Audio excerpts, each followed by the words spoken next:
Saya diberikan teguran dan saya harus belajar dari kesalahan itu. Intinya apa yang kita usahakan itu atau apa yang kita jalani itu, kita benar-benar memahami dan cinta terhadap hewan yang namanya sapi itu.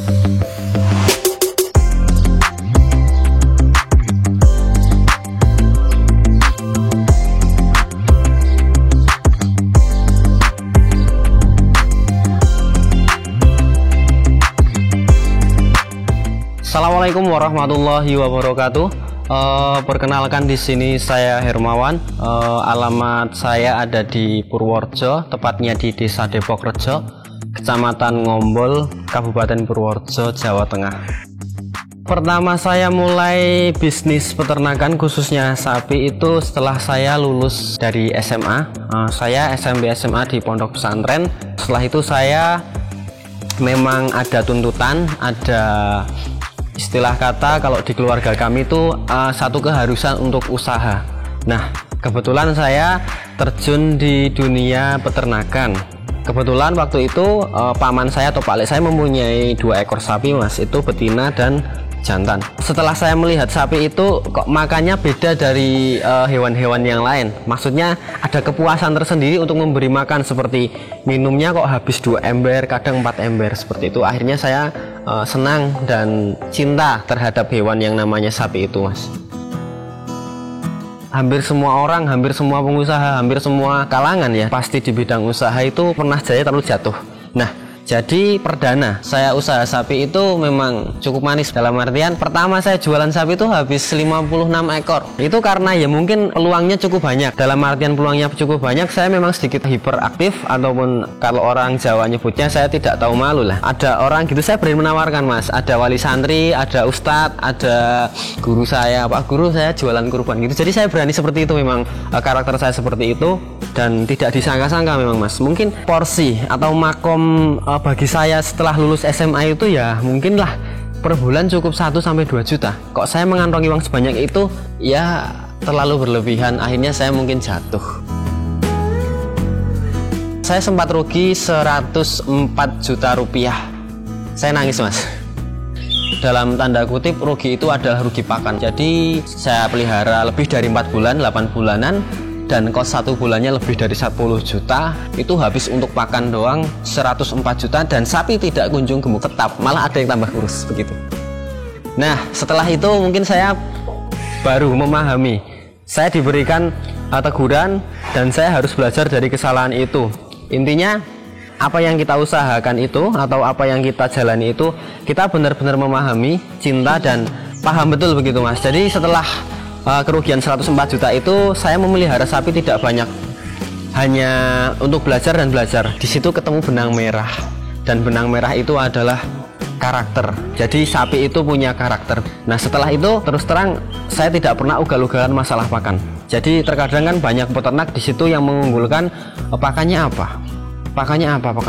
Bagi saya itu pakan nomor 21. Jadi yang paling pokok adalah bagaimana sapi nyaman, ternak itu nyaman, yang punya nyaman, tenang, insya Allah asal sapi kenyang sehat pasti gemuk, dan pakan bebas sembarang begitu, Mas. Kenapa saya lebih suka sapi lokal? Karena status atau prinsipnya sapi lokal itu adalah sapi pekerja. Dia lebih dekat dengan manusia, dia lebih paham karakter manusia. Kalau sudah seneng sama manusia atau yang punya atau yang rawat, selamanya dia pasti akan nurut. Dan dibalik, kalau memang sudah jengkel, sudah tidak suka sama yang rawat ataupun yang pernah menyakiti, selamanya akan tidak nurut. Nah, istimewanya sapi lokal ini adalah sebenarnya sapi lokal sendiri mampu bersaing dengan sapi impor. Dalam artian sebenarnya sapi lokal itu dagingnya tidak kalah, kualitasnya tidak kalah, dan kuantitasnya tidak kalah dengan sapi-sapi impor. Contohnya ada di belakang saya. Alhamdulillah untuk sapi-sapi lokal yang ada di belakang saya sudah menjuarai semua untuk kontes atau pengadaan hewan tingkat nasional.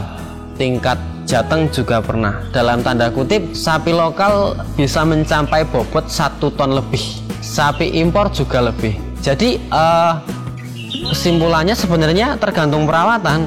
Cuma kadang kita melihat sapi-sapi impor seperti Limousin Simmental itu pertumbuhannya cepat, lalu kita berkutip kalau sapi Simmental dan Limousin itu menguntungkan. Tidak. Coba kita lihat sisi sedikit. resikonya besar mana antara sapi lokal sapi impor. Dan percaya tidak percaya, setiap pemeliharaan sapi simental limosin atau sapi merah 10 ekor pasti ada yang masalah 1-2 ekor. Itu percaya atau tidak? Dan coba dipelihara sapi PO 10 atau 20, insya Allah sehat semua. Cuma pertumbuhannya memang sedikit lambat. Artinya apa? Jadi sebenarnya untuk mencapai target yang diinginkan itu sama saja, cuma tergantung kita pengelolaannya gimana, kita manajemennya gimana. Dan saya yakin insya Allah mungkin 5 tahun atau 10 tahun ke depan sapi lokal khususnya sapi PO, sapi putih itu mampu dan berani bersaing dengan sapi impor segala jenis. Nah, kalau perawatan sapi lokal sendiri itu cukup mudah mas, pakan sedikit gak perlu banyak, pakan enak pakan gak enak cukup sedikit. Yang kedua cuma butuh berjemur. Jadi pemahaman orang kadang sapi kalau dijemur susut, sapi kalau dijemur kadang berkurang dagingnya dan lain sebagainya. Tidak, yang berkurang itu keringatnya. Nanti kalau dikasih minum, dikasih air mandi itu kembali lagi kok. Kalau berjemur itu tujuannya untuk ya cuma, saya memahaminya, masa ya sih setiap hari kita makan tidur dok. Kadang kan butuh berjemur, jalan-jalan juga. Jadi setiap habis makan selalu kalau tidak hujan sapi-sapi kami pasti berjemur dilanjut jalan-jalan, entah ditunggangi dan lain sebagainya. Tidak membedakan sapi lokal sama sapi impor, kami menganggap semua sapi sama, cuma karakter yang berbeda. Ada yang maunya dikipasin, ada yang maunya panasan, ada yang maunya setiap hari basah, ada yang maunya setiap hari kering. Itu bagaimana cara mengetahuinya? Ya yang setiap hari yang melihara. Jadi kembali lagi ke praktek dan titen, begitu mas. Bagaimana cara melihat sapi prospek besar atau prospek 1 ton dengan sapi yang tidak bisa besar tapi bisa gemuk? Itu kembali lagi ke genetik. Pertanyaannya adalah, mas pakannya apa kok bisa gede-gede banget kayak gitu?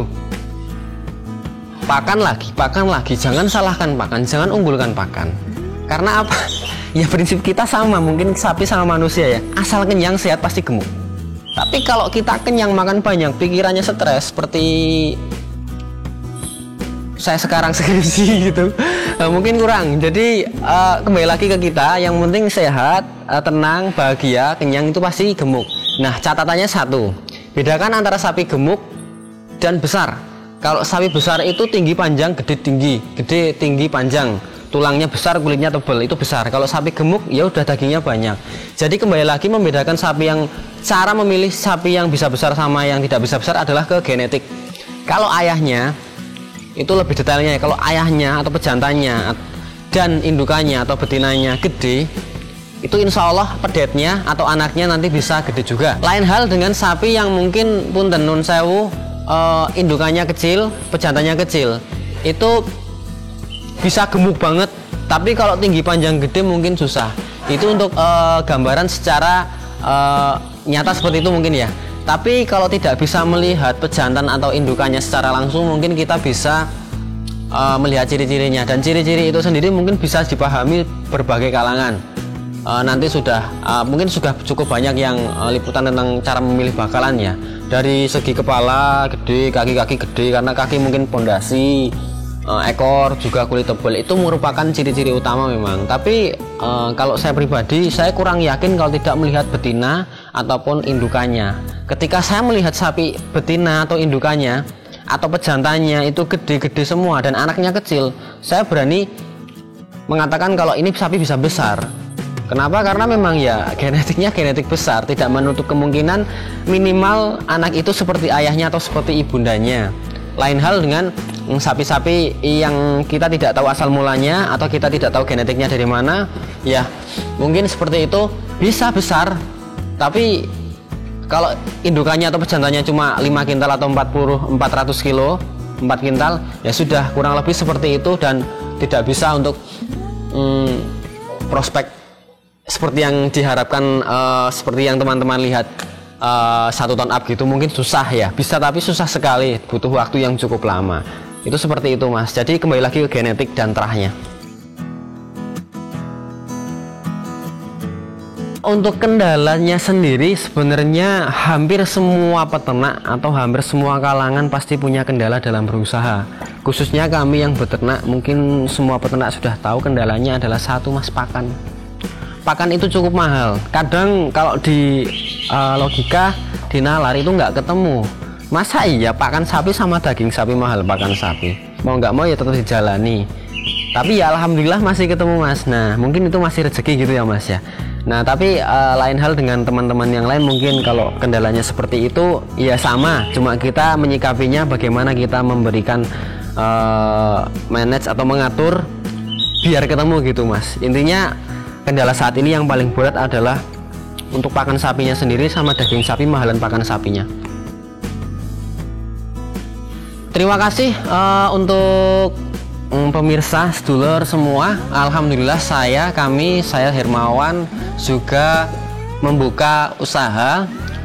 Di situ baik kita usaha bareng, join, kita tukar pikiran boleh, kita belajar bareng boleh, membeli sapi boleh, menjual sapi boleh. Nah kesempatan tahun ini, bulan ini saya masih berfokus pada penjualan hewan kurban. Untuk harga-harga sapi kurban kami cukup ekonomis, berkualitas insya Allah dan amanah pastinya.